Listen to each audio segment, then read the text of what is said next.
Hi friends, നമ്മളിപ്പോൾ നേപ്പാളിൽ തന്നെയുള്ള ഇവരുടെ ഗ്രാമത്തിൽ തന്നെയുള്ള വേറൊരു ഫാമിലാട്ടോ വന്നേക്കണേ. അത്യാവശ്യം വലിയൊരു ഫാമാട്ടോ ഇത്. ഒത്തിരി പശുക്കളുള്ളൊരു ഫാമാണെന്നാണ് പറഞ്ഞത്. അതിൻ്റെ അകത്തോട്ട് കയറിയില്ല. ട്രാക്ടറൊക്കെ വെളിയിൽ കിടപ്പുണ്ട്. എനിക്ക് തോന്നുന്നത് ഈ ചാണകം കൊണ്ടുപോകാനൊക്കെയാണ് ഇവർ ഇത് മെയിനായിട്ടും യൂസ് ചെയ്യുന്നത്. അപ്പം നമുക്ക് ഏതായാലും ആ ഫാമിലെ കാഴ്ചകളൊന്ന് കാണാം. അതിൻ്റെ അകത്ത് കയറിയിട്ട് എങ്ങനെയാണെന്നുള്ളതൊക്കെ ഒന്ന് നോക്കാം. ഓക്കെ,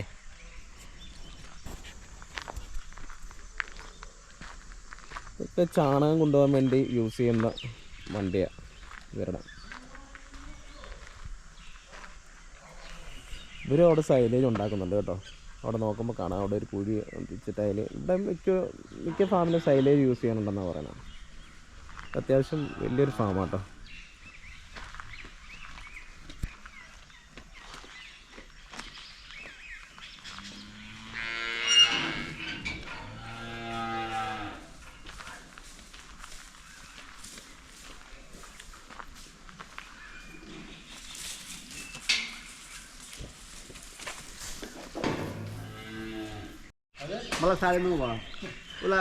നമ്മുടെ ഈ ഫാമിൻ്റെ ഓണർ നമ്മൾ അടുത്ത് വന്നിട്ടുണ്ട് കേട്ടോ. നമുക്ക് ആ ഓണറെ പരിചയപ്പെടുകയും ചെയ്യാം, ഇതിൻ്റെ കാര്യങ്ങളൊക്കെ ഒന്ന് തിരക്കുകയും ചെയ്യാം.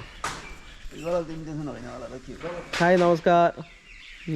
यस आपका नाम? बद्री निरोला. बद्री निरोला. इधर तो कितना गाय है पूरा? 150 गाय है. ओके. पूरा काफ है, काफ 71 काफ. 71 काफ़ी है. हाँ हाँ हाँ. അപ്പോൾ ഇവിടെ മൊത്തം 150 പശുക്കളും 10-70 കുഞ്ഞുങ്ങളും ഉണ്ടെന്നാണ് അറിഞ്ഞത് കേട്ടോ. നമുക്കിതിലെ ഇവിടുത്തെ പ്രവർത്തനമൊക്കെ എങ്ങനെയാണെന്നുള്ളത് നോക്കാം. इधर तो दूध क्या करते हैं? कैसे डेयरी में देते हैं? डेयरी में पूरा दूध डेयरी में. सुबह कितना है? सुबह शाम को 1300-1400 लीटर. ആണല്ലേ, 1300-1400 लीटर है. ये क्या है? गाय तो मिट्टी में रहते हैं इधर. मिट्टी में टोटल मिट्टी में. खाने के लिए इधर आएगा. हाँ हाँ. और पानी के लिए आएगा. ഇവിടെ പശുക്കളെല്ലാം അതായത് മണ്ണിൽ തന്നെയാട്ടോ ഇവർ കെട്ടിയേക്കണം. അത് ഭയങ്കര ഒരു ഡിഫറെൻ്റ് ആയിട്ടുള്ള ഒരു ഇതാട്ടോ. നമ്മുടെ ഇവിടെയൊക്കെ കോൺക്രീറ്റ് ഇട്ട് അതിൻ്റെ മുകളിൽ ഷീറ്റ് ഇട്ടൊക്കെയാണല്ലോ നമ്മൾ പശുക്കളെ വളർത്തുന്നത്. ഇവർ കുറച്ചും കൂടെ ഡിഫറെൻ്റ് ആയിട്ടുള്ള രീതിയിലാണ്. ഉദർശ ജാഗത ഇത്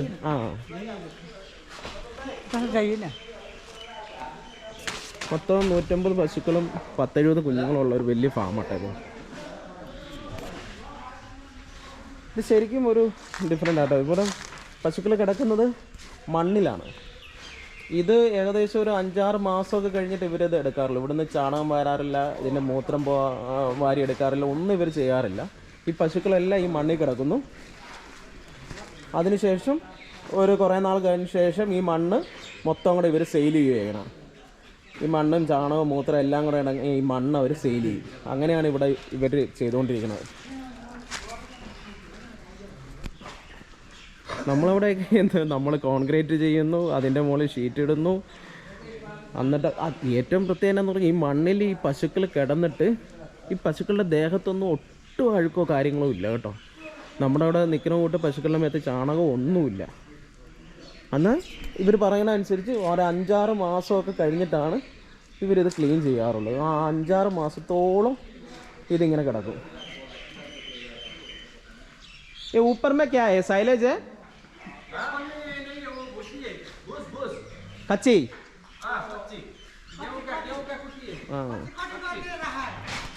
നല്ല ഹൈറ്റിലാട്ടോ ഇവിടുത്തെ ഫാമിൻ്റെ ഈ മേൽക്കൂരയൊക്കെ പണിതേക്കണം. നല്ല ഹൈറ്റ്. അത് കാരണം ഒന്നാമത് ഇവിടെ നല്ല തണുപ്പുള്ള സ്ഥലമാണ്. എന്നിട്ട് പോലും ഇവർ ഇത്രയും ഹൈറ്റിലാണ് ഉണ്ടാക്കിയേക്കണം. നമ്മുടെ ഇവിടെയൊന്നും ഫാമുകൾ ഇത്രയും ഹൈറ്റ് ഉണ്ടാക്കില്ല. എന്നിട്ട് അതുപോലെ തന്നെ ഒരു ചെറിയ തട്ടിട്ടിട്ട് അതിൻ്റെ മുകളിൽ കച്ചിയും കാര്യങ്ങളും വെക്കുക. എന്ത് രസമായിട്ടാണ് ഇവിടെ ഫാമൊക്കെ ഇവർ അറേഞ്ച്മെൻറ്റ് ചെയ്തേക്കണം. നമ്മുടെ ഇവിടെ സ്ഥലത്തിൻ്റെ പരിമിതി കൊണ്ട് ഇവിടെ ഇഷ്ടംപോലെ സ്ഥലമുള്ളതുകൊണ്ടായിരിക്കാം ഇതുപോലെയൊക്കെ അവർക്ക് ചെയ്യാനും പറ്റുന്നത്. എന്നാൽ സ്മെല്ലോ കാര്യങ്ങളോ ഒന്നുമില്ല. ഈ മൂത്രം വാരുന്നില്ല, ചാണകം വാരുന്നില്ല, ഒന്നും ചെയ്യുന്നില്ല. എന്നാൽ മണോ കാര്യങ്ങളോ ഒന്നുമില്ല. ഇതിൻ്റെ അപ്പുറത്തൊക്കെ ടീം പ്ലാന്റേഷനും കാര്യങ്ങളും ആട്ടോ ഈ ഫാമിൻ്റെ.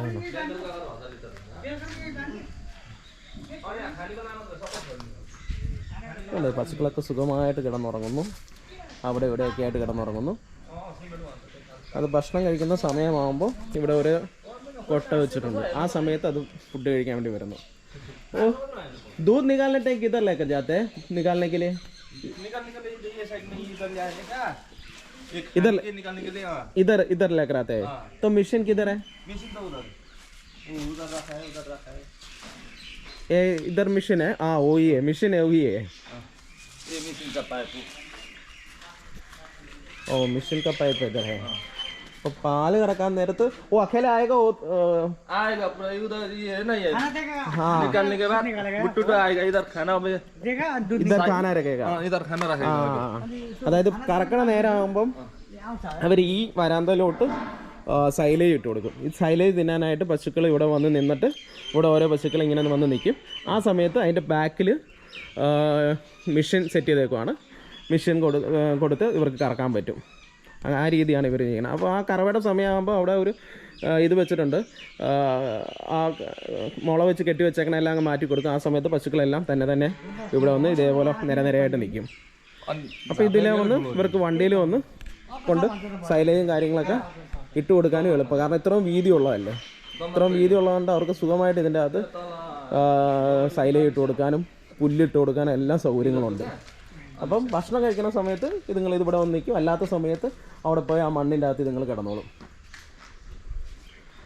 അപ്പുറത്ത് ഡാക്കൾക്ക് വേണ്ടിയിട്ട് പ്രത്യേക ഷെഡും കാര്യങ്ങളുമാണുള്ളത് പശുക്കൾക്ക് പ്രത്യേക ഷെഡ് എല്ലാത്തിനും സെപ്പറേറ്റ് ആണ് वो चना वाला का अलग रहता है चना वाला ये है वो है इधर पूरा चना वाला है तो दूध निकालने वाला दूध निकालने वाला पूरा इधर है तो दूध निकालने वाला पूरा उधर है കറവ പശുക്കൾ മൊത്തം അവിടെയായിട്ട് കിടക്കണം ഇവിടെ ചെനപ്പശുക്കൾ बच्चा लोगों ने उधर है बच्चा लोग उधर ओके ओके उसके अंदर कौन है बच्चा है बड़ा वाला ഓ അതായത് ഡാക്കൾക്ക് പ്രത്യേകം ഷെഡ് ചെനയുള്ള കുഞ്ഞുങ്ങൾക്ക് പ്രത്യേകം ഷെഡ് അതുപോലെ തന്നെ കറവ് നിർത്തിയ പശുക്കൾക്ക് പ്രത്യേകം ഷെഡ് ഒക്കെ ആയിട്ട് എല്ലാം പ്രത്യേകം സെക്ഷനായിട്ടാണ് ഇവർ അറേഞ്ച്മെന്റ് ചെയ്തേക്കണം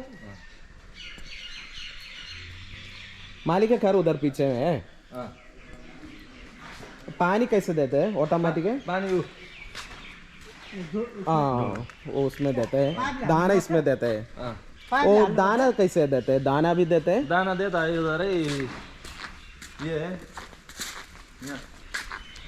ये क्या है वो गाय का दाना है ना गाय का दाना खाना ये ऐसा है इसमें क्या क्या डालते हैं इसमें मक्खन मक्खन अनि मकाई मकाई के भन्छ भन्दिनु अनि दाल दाल है वो पानी की तरफ देते हैं तो इधर कैसे देते हैं वो बकेट में देते हैं बकेट में नहीं ऐसा ഓ ഐസാ ഓ ഇവിടെ അങ്ങ് ഒഴിച്ചു കൊടുക്കുകയാണ് കേട്ടോ അപ്പോൾ ചെറിയൊരു സ്ലോപ്പ് ഉണ്ട് അപ്പോൾ അതിൽ കിടന്നോളൂ അതും എല്ലാം കഴിച്ചോളും ആ രീതിയാട്ടോ ഇത് എല്ലാം കൂടെ മിക്സ് ചെയ്ത് ചോളവും മക്കവും എല്ലാം മിക്സ് ചെയ്തിട്ടുള്ള ഒരു ഇതാണ് ഇവിടെ കൊടുക്കുന്നത് അതുപോലെ തന്നെ സൈലേജ് കേട്ടോ സൈലേജിൻ്റെ ഒരു 3 സെക്ഷൻ തന്നെ ഇവരിവിടെ ഉണ്ട് കേട്ടോ സൈലേജ് കൊടുക്കാൻ വേണ്ടി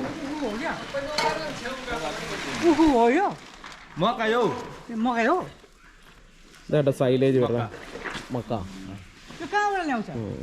यो कताको लडाउँछ नि उता रुमको साइडबाट ये कितना हो गया कितना महीना हो गया यो कति कति भयो 6-7 महीने हाँ 6-7 മാസമായ സൈലേജ് കേട്ടോ ये साइलेज वो कितना महीने के बाद उड़ाते हैं वो डालने के बाद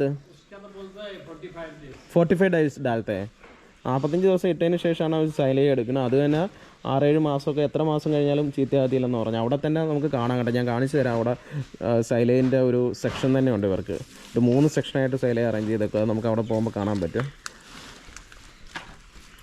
दूध सुबह कितना है सुबह शाम मिला 1300 1400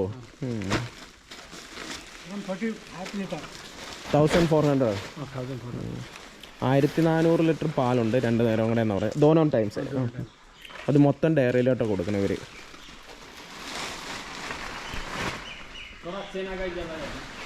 चना ज़्यादा है नहीं है तो इससे ऊपर मिलते हैं 2000 അപ്പം 2000 ലിറ്റർ പാലോളം അവർക്ക് ഉള്ളതാണ് ഇപ്പം ചെനപ്പശുക്കൾ കുറച്ച് കൂടുതലാണെന്നാണ് പറഞ്ഞത് അതുകൊണ്ടാണ് ഇപ്പോൾ പാല് കുറവെന്നാണ് പറഞ്ഞത് ഇതിൻ്റെ ഈ മണ്ണിൽ കിടക്കുന്ന ഞാനൊന്ന് കാണിച്ചു തരാം കേട്ടോ അതിൻ്റെ ഒരു ജസ്റ്റ് ആ മണ്ണ് നമുക്കൊന്ന് കാണാൻ പറ്റും ഇപ്പോൾ ഇവിടെ നിർത്തിയാണ് ഈ പശുക്കളെ കറക്കുന്നത് ഇവിടെ പശുക്കളുണ്ട് കെട്ടാൻ വേണ്ടിയുള്ള കയറും കാര്യങ്ങളുണ്ട് പശുക്കൾ ഇവിടെ വന്നിട്ട് ഈ സൈലയും കാര്യങ്ങളും കഴിക്കുന്ന സമയത്ത് ബാക്കിൽ കണ്ട മെഷീനുണ്ട് ഈ മെഷീൻ സെറ്റ് ചെയ്തേക്കാം ഇത് കണ്ടോ, ഈ മണ്ണാണ് നമ്മൾ പറഞ്ഞത്. ഇത് കണ്ടോ, ഇതുപോലെ മണ്ണിലാണ് പശുക്കൾ കിടക്കുന്നത്. കണ്ടോ, ഈ മണ്ണിൽ നിങ്ങൾ ചാണകം ഇടും, മൂത്രമൊഴിക്കും, എല്ലാം ചെയ്യും. എന്നാൽ ഇതൊന്നും എടുത്ത് മാറ്റുന്നില്ല.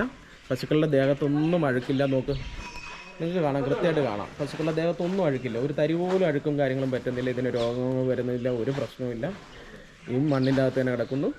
ഇവിടെ വന്ന് കറക്കുന്നു, വീണ്ടും അത് തിരിച്ചു പോകുന്നു. നന്നായിട്ട് റെസ്റ്റും ചെയ്യുന്നു, ഒരു കുഴപ്പമില്ല. അപ്പം ഇങ്ങനെയും പശുക്കളെ വളർത്താമെന്നുള്ളത് നമുക്ക് മനസ്സിലായില്ല. പക്ഷെ നമ്മുടെ സാഹചര്യം വേറെയാണ്. നമ്മുടെ അവിടുത്തെ മണ്ണും കാര്യങ്ങളും വ്യത്യാസമുള്ളത്. ഇത് ഇവർ കൃഷിസ്ഥലത്തു നിന്ന് കൊണ്ടുവരുന്ന മണ്ണാന്നാട്ടോ പറഞ്ഞത്. അങ്ങനെ ഒരു പാർലർ ഇവിടെ ഇവർ സെറ്റ് ചെയ്തിട്ടുണ്ട് കേട്ടോ, മിൽക്കിംഗ് പാർലർ. അതായത് ഒരേ സമയത്ത് തന്നെ ഒരു 8 പശുക്കളെ കറക്കാവുന്ന രീതിയിൽ ഇവിടെ സെറ്റ് ചെയ്തിട്ടുണ്ട്. ഇവരെ നേരത്തെ ഉപയോഗിച്ചിരുന്നതെന്നാണ് പറഞ്ഞത്. ഇപ്പം പക്ഷേ യൂസ് ചെയ്യാറില്ലെന്നാണ് ഇത് പറഞ്ഞത്. ശരിക്കും ഒരു ഹൈടെക് രീതിയിൽ തന്നെ കേട്ടോ ഫാം ഇവിടെ സെറ്റ് ചെയ്തേക്കണം.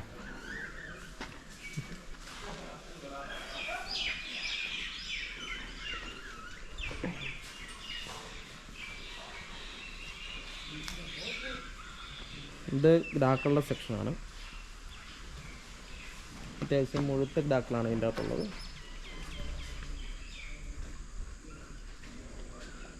അതുപോലെ തന്നെ അതിൻ്റെ അകത്ത് ചെറിയ ഡാക്കളിപ്പം പ്രസവിച്ച കുഞ്ഞുങ്ങൾ, അങ്ങനെയുള്ള ചെറിയ ചെറിയ ഡാക്കളാട്ടോ ഇതിൻ്റെ അകത്തുള്ളത്. അതിൻ്റെ അകത്ത് അത്യാവശ്യം മുഴുത്ത ഡാക്കളാണ്. പശുവൊക്കെ സുഖമായിട്ട് റെസ്റ്റ് എടുക്കുക കേട്ടോ. മണ്ണിൽ നല്ല സുഖമായിട്ട് കിടക്കും. അത് എൻ്റെ ദേഹത്തൊക്കെ ഉണ്ടാവും, അഴുക്കില്ല. ഞാൻ തമാശ പറഞ്ഞല്ല, നമ്മൾ കൃത്യമായിട്ട് കണ്ട് മനസ്സിലാക്കിയിട്ട് പറയണോ, ഒരു തരി പോലും അഴുക്കില്ല. 5-6 മാസം ഈ മണ്ണ് ഇതേവിടെ കിടക്കും. ഈ മണ്ണിൻ്റെ അകത്ത് ചാണകവും മൂത്രവും ഒക്കെ ആയിട്ട്.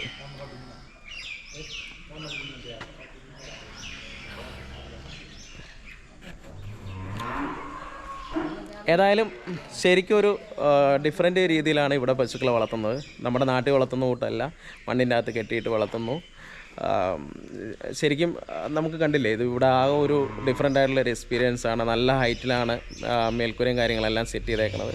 തണുപ്പുണ്ടായിട്ട് പോലും നമ്മുടെ ചൂട് സമയത്താണ്, ചൂടുള്ള കാലാവസ്ഥയുള്ള സ്ഥലങ്ങളിലാണ് അതുപോലെ നല്ല ഹൈറ്റിൽ പണിയണം. എന്നിട്ട് പോലും ഇവിടെ അത്യാവശ്യം നല്ല ഹൈറ്റിലാണ് ഇവർ പണിതേക്കണം. അങ്ങനെ ഒരു സ്മെല്ലില്ല, അഴുക്കില്ല, കാര്യങ്ങളില്ല. അത് ഇത്രയും പശുക്കളെ നോക്കാൻ വേണ്ടി വെറും 7 പേരേ ഉള്ളൂ ഇവിടെ. അതാണ് ഏറ്റവും രസമുള്ള കാര്യം. എൻ്റെ ഫാമിൽ എന്ന് പറഞ്ഞു കഴിഞ്ഞാൽ 25 കറവ പശുക്കളും ഡാക്കളെല്ലാം കൂടെ ഒരു 35 പശുവാണ് എനിക്ക്, 37 പശുവാണ് എനിക്കുള്ളത്. എന്നിട്ട് ഞാൻ 4 പേരെ നിർത്തിക്കണം. പക്ഷേ പൈനാപ്പിൾ ചെത്താൻ പോകണം, അതുകൊണ്ടാണ് 4 പേരെ നിർത്തിയേക്കണം. ഇവിടെ പുല്ലൊക്കെ ചെത്തണം, വെളിയിൽ പുല്ല് ചെത്തണം, എല്ലാ കാര്യങ്ങളും ഇവർ ചെയ്യണം. എന്നിട്ട് ഇവർ 7 പേരേ ഉള്ളൂ. പിന്നെ ഇവിടുത്തെ ലിറ്ററിന് കിട്ടുന്ന ആദ്യം വേറൊരു ഫാമിൽ ചെന്നപ്പോൾ പറഞ്ഞില്ല 40 രൂപ കിട്ടാറുള്ളൂ എന്ന് പറഞ്ഞു. ഇന്ത്യൻ റുപ്പി 40 രൂപ. നമുക്ക് ഏതായാലും അതിൽ കൂടുതലൊക്കെ നാട്ടിൽ ലഭ്യമാണ്. അപ്പോൾ ഇവിടുത്തെ കോസ്റ്റും അതുപോലെ തന്നെ കുറവാട്ടോ. എന്തായാലും നമുക്കിനി വേറെ ഫാമുകളിലോട്ട് പോവാം. ഇവിടുത്തെ വിശേഷം ഇതുകൊണ്ട് തീരുന്നു.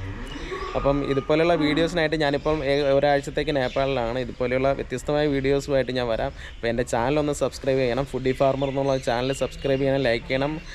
Okay, bye, thank U.